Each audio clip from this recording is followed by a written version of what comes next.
ನಮಸ್ತೆ ವೀಕ್ಷಕರೇ, ನಿಮ್ಮ ಮುಂದೆ ಶಿಫ್ಟ್ ಡಿಸೈರ್ ಗಾಡಿ ಇದೆ. ಇದಕ್ಕೆ ನಾವು CNG ಫಿಟ್ ಮಾಡಿದ್ದೀವಿ. ನೋಡಿ ಯಾವ ಥರ ಫಿಟ್ ಮಾಡಿದ್ದೀವಿ ಅಂತ. ನೋಡಿ ಈ ಥರ ಫಿಟ್ಟಿಂಗ್ ಬರುತ್ತೆ.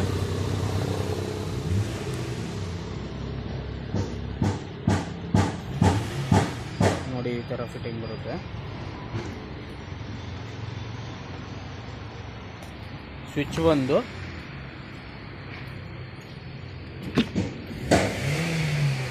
ಸ್ವಿಚ್ ಇಲ್ಲಿ ಬರುತ್ತೆ.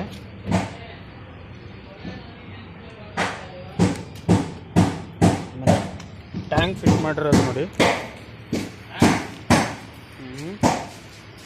ಟ್ಯಾಂಕ್ ಈ ಥರ ಫಿಟ್ ಮಾಡಿರ್ತೀವಿ. ಹೆಚ್ಚಿನ ಮಾಹಿತಿಗಾಗಿ ಸಂಪರ್ಕಿಸಿ ಗ್ರೀನ್ ಫೀಲ್ಡ್ ಟೆಕ್ ಸೊಲ್ಯೂಷನ್ನು. ಡಿಸ್ಕ್ರಿಪ್ಷನಲ್ಲಿ ನಂಬರ್ ಹಾಕಿರ್ತೀನಿ, ಕಾಂಟ್ಯಾಕ್ಟ್ ಮಾಡಿ ಸರ್.